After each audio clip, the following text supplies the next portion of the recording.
Hello, this is Jim Schaefer. I'm the host and producer of Rip Rap, the academic book television program. My guest today is Randy Baier, who's going to discuss some books on technology in the manner of L'Apostrophe, the French program. We've got a pile of books here, Randy, and maybe you can go after that first one there. Yeah, I sure will. Information Ages. Well, I also have to say that you picked them. So we're going to discuss them, and from what you've told me about the French show, we may end up throwing them on the floor and really getting into it. To start us off, we have Information Ages, Literacy, Numeracy, and the Computer Revolution, Jim. Michael Hobart and Zachary Schiffman, published by Johns Hopkins Press. And this really kind of sets the tone for us. I mean, we're looking at the life of technology through time.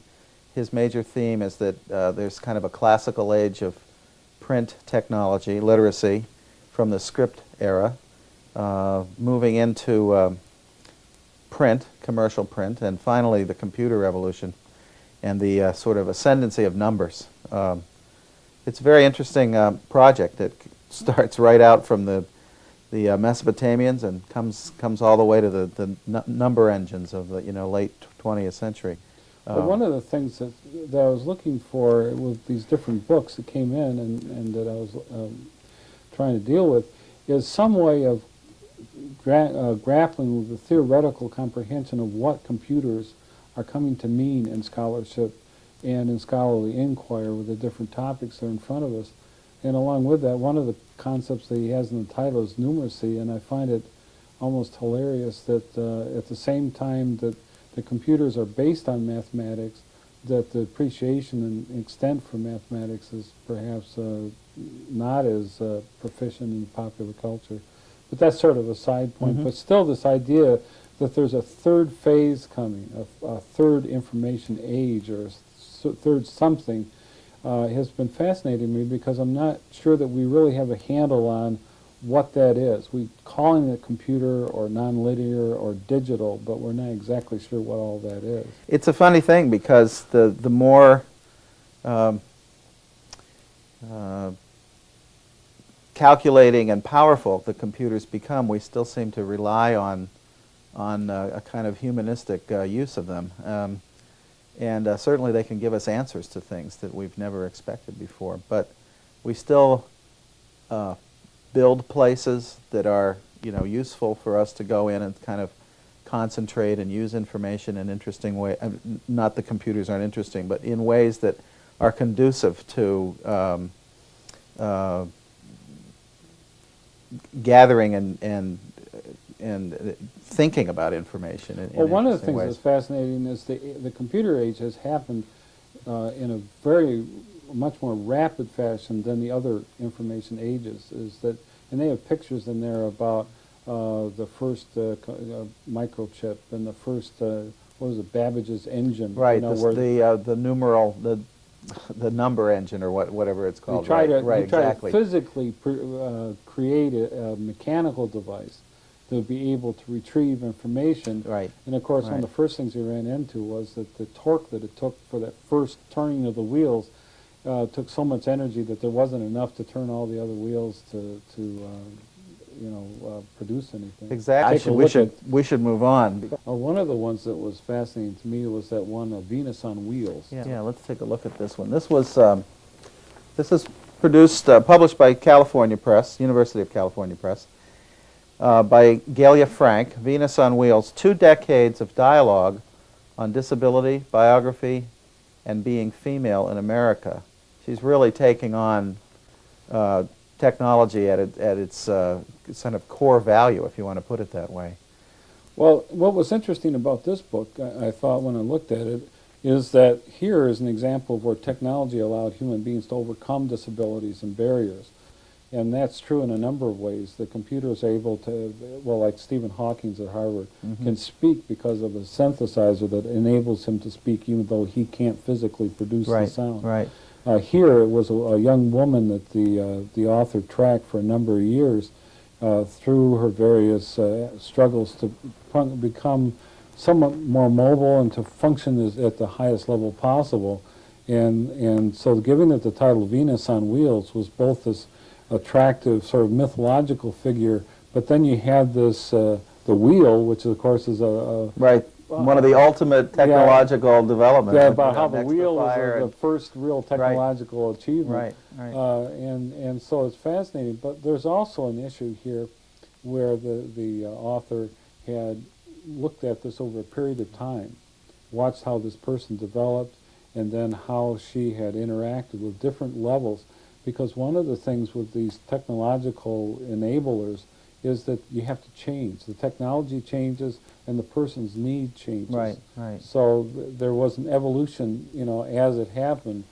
And it doesn't really come out until that technology is grappled with and used by the person in question. I mean, the two, in a sense, the technology is another being equal to the human that's involved with it. Well, one of the students I know who's in a wheelchair calls them as Ferraris or Lamborghinis, but still there's a wearing out factor, an obsolescence factor that by being so reliant on that, getting around in a wheelchair, that he has to keep them repaired. He has to have 2 or 3 of them because when you're really dependent on it. Right, it's like having any kind of another backup machine. What's fascinating to me is how any technology comes then to influence the process of thinking.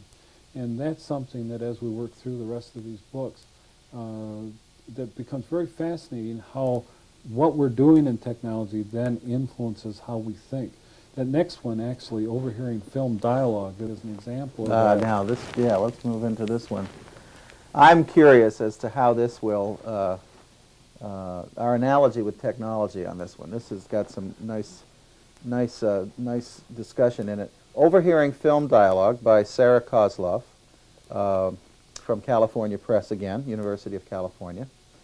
And this one, is, as you were explaining to me, points out how dialogue really is artificial naturalness, in a sense. I mean, what's interesting about this book is that this author has chosen to take the film dialogue and look at it separate from the film. And then you realize that this is really a special genre of writing, and some of it was intended purely for the purpose of the film. I mean, we've all seen Westerns that had Mexicans or Native Americans talking, like Injun Joe or Mex-Tex or something, and it was entirely a stereotype, but because the script wasn't terribly developed and they just plugged that particular thing into it. But then you start becoming aware that the technology had influenced it. These were programs that were going to run about an hour, hour and a half. They had to have a certain plot development, and if there was an actor who had to be featured, then they would develop that characterization in great detail, but not much else. And so all the other, to save money and to not, not justifying it, but they often just paid very little attention to the women or some other supporting characters. Right. But when you extract that out, which is a very interesting thing, it's just wicked fun because now you're taking a look at what is being said. The significance about this is that what's said in there is a part of our national ritual of interaction as a community and becomes embedded in our national psyche. So even though it's foolishness or stereotypical or even racist, it does become embedded and becomes a part of how we see ourselves and others. And it has more power than I think we realize. Well, there's another way perhaps to take a look at this, and that is that the language is more than just the words. That the language is also the visual imagery and the timing and the sounds. So it's kind of like the horse whisperer thing in a sense. It's the total context. But what's become fascinating is that from, some pretty primitive moving images. I saw one at a museum where it was literally just a series of printed images that produced a sense of movement, to this kind of engrossing, totally enveloping sound and visual experience that has actual text as dialogue is at a very minimum, is an interesting thing about how as the technology progresses, becomes more proficient, more developed, that it can become more consuming, and yet it has even more power, but we forget, we start losing track of how powerful it is and how significant and how, if we don't pay attention to what's being said, that it can have to use that awful political thing, an unintended consequence.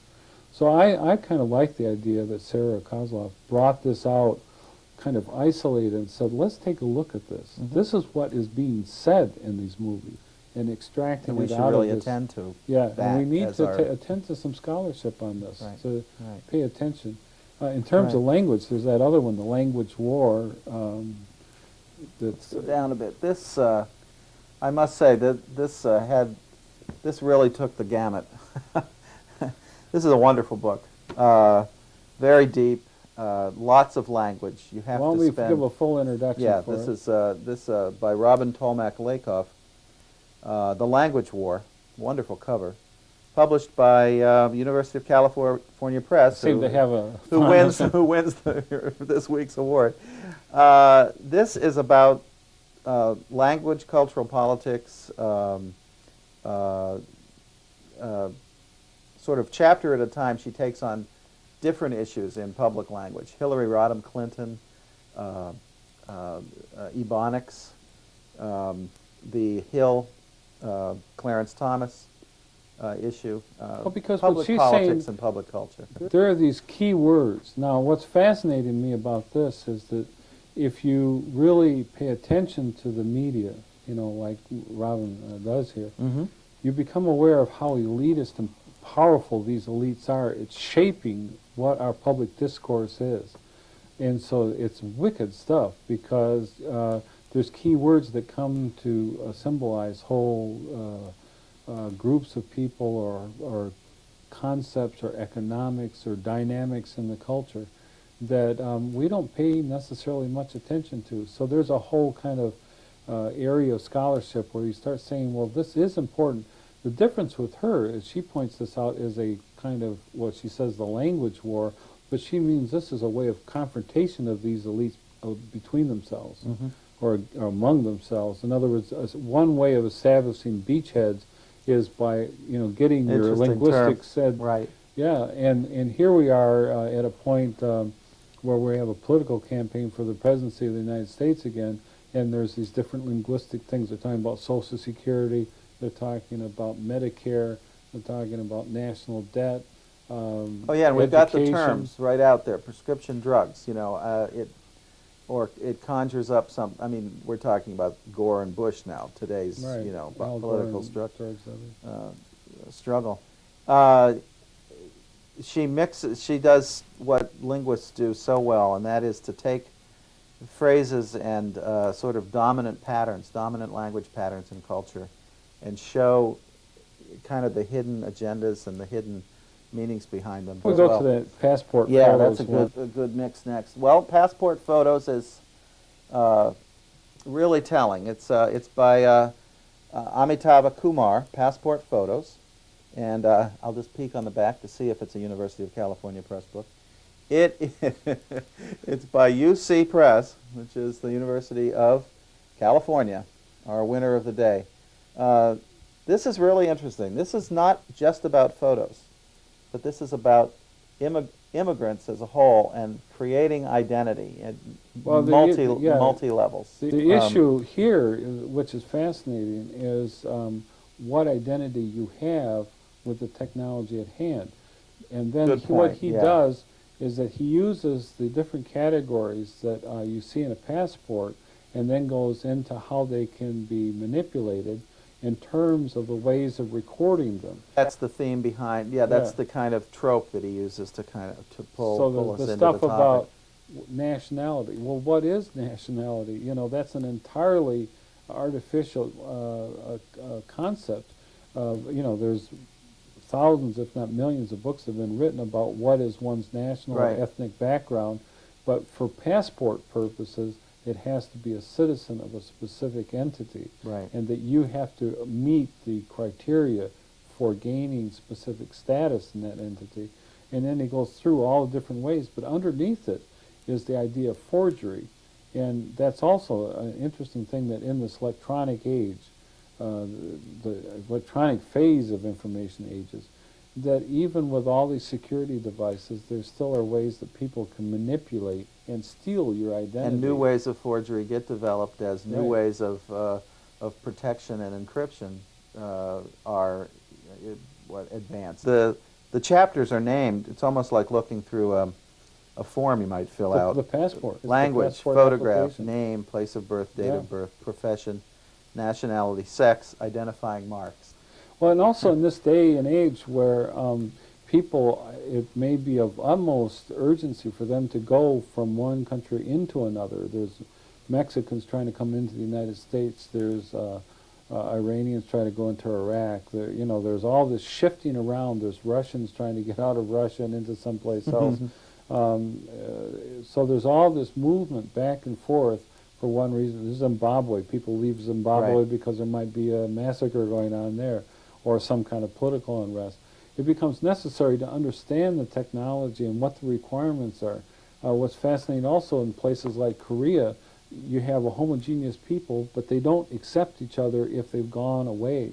And when they try to come back, they don't have the status that they had before. There's an even alienness though, attached to them in some even though way, they come from the same ethnic background. Interesting. That's interesting. So this passport photos was an interesting attempt. It's a little more inclusive kind of a thing, trying to evoke the issues that are raised by the identification, the issue of identity and technology. Right. Why don't we go to the toy medium? Your because favorite. That's one of my, yeah. Yes, we were pre-prepared for this one. Great cover, too. Daniel Tiffany, Toy Medium, Materialism and Modern Lyric. It's just a wonderful title. I just have to know how those things are linked together. And again, the University of California Press. Have you got a friend in No, a it just friend at the happened that press? these all. No, they come out. This is I believe, an Italian marionette puppet. There's these attempts now to try to look for patterns in the long view of looking at history and culture. And there's one of my favorite books is John Gage is looking at color. But here, this is looking at toys. So the toys that a culture selects, what they are, how they're constructed, what materials they're made out of, how they're enacted, and in what age by the children in a Right, specific right. culture, also tell you a lot about that culture. The significance of the toy medium book is it pointed out that the toys are not unrelated to cultural development Right. and understanding, the material culture of a specific era, and actually can be quite profound. And so, by bringing this into the equation, that as you're studying a culture, you look Right. at color, you look at toys, you look at these different lines of continuity, it reveals a lot about what people are thinking. And toys, even for adults, the things that we use for games, for play, reveal a lot about who we are, and what our values are, and what we hold in value. That might be a little bit better way of saying it. But it is something that, again, like looking at film dialogue, it becomes Right. important to, take a look at. We've got a couple other ones. Yeah, we have to move along. I just wanted to say, you made a really good point about the interactivity of gaming, because I think it's The top two there, we'll take them together. Take them together. It's a good point to look at that, what the social behavior of gaming has brought out. Okay, now Robert I can hold one Weinberg. of We them. got two books by Weinberg here. I'm assuming it's the same Robert Weinberg. Yeah. Racing to the Beginning, the one I'm holding, Racing to the Beginning of the Road, The Search for the Origin of Cancer, and likewise The Renegade Cell, One Renegade Cell, and the subtitle being Now Cancer Begins, both by Robert A. Weinberg. Well, what was fascinating about these two books, they're written by the same person who's regarded as one of the top researchers in cancer, and as a part of the Whitehead Institute's, was part of the Human Genome Project. But the one about the, what was The that? Cell, it was the Renegade Cell? No, that one, Racing to the Beginning of the Road. Yeah. What was interesting about that is that he says late in the book that it wasn't until, it's the difference, that they've been looking at cancer as an organic process, which is quite understandable. But it wasn't until that they had gotten down to the level of genetic structure that they said, this is really acting like a computer. Right. This is really fascinating. And so when they started Talk looking about at the this numeracy as a coming back. technical process, Right. then it was a major breakthrough in their research. Now they could understand the human genome. And there's these little particles. It's really fascinating. These little parts to the DNA and the RNA and the chromosome. But when they started looking at it in that detail, that made the difference, and then they could understand it, and now it cleared the way. I have to ask you, does he talk about something that we sort of take for granted, and that is by inspecting something, you change it, the Heisenberg kind of idea? Does he talk about that level in this kind of That's not as of much concern. I calculation? think that's sort of assumed it in the approach. Right. But what he's talking about is that they were trying to understand it to a very, more and more sub-microscopic level. Molecular and they level, yeah, couldn't beyond quite that. get a concept. What they realized, I think, is that the business of organic process, when you take it all away, is a group or collection of very specific processes. Then that was the breakthrough. Then they had to narrow the focus down, Right, and then they right. started having it. And now what they're hoping is that by able to have to that kind of a degree, then they would be able to have a way of even manipulating the genes to prevent a disease. I personally think, and this is one of the things that we've argued about, I think there's sort of a utopian point here with technology, just like any other tool that the human beings have latched onto. There's sort of a utopian aspect to the issue of technology, thinking there's going to be a better, brighter day and the moon will rise fuller and the sun will be brighter and everything if we can just get a handle on the technology. I think it's been shown that sometimes these technologies can unleash things that people could not possibly Never have expect. imagined. Right, right. That when Madame Curie started looking at something that was radioactive, she had no idea that there would be an atom bomb that would be dropped in Right, Japan. or that people would just get sick from, the overdose of that radioactivity.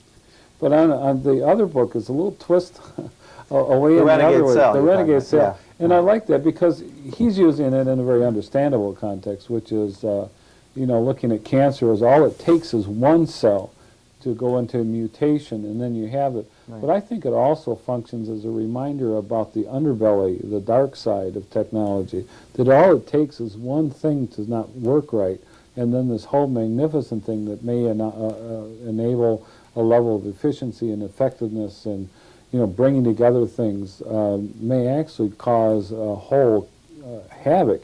And for anybody who's been affected by some of these recent viruses, including the I Love You virus and Exactly. And other things it's going not through computers. It's not a mistake that they're called viruses, too, that Yeah. they have a medical And there's a metaphor to them. Yeah, and that this has caused some real havoc with even mainframes. I mean, whole Sure. big government computers and everything had to be shut down. And there was a fear as we came into the new millennium that there would be some huge virus or some huge effect unleashed. It turned out to not be true, but that was the concern. Right, the year 2000, the Well, millennium we bug. became aware that we're so dependent now on a certain level of technology that it could be just one little thing might not work, and then it would affect. So the one Renegade Cell to me now operates not only as a metaphor for cancer, but also for the downside of technology. Right.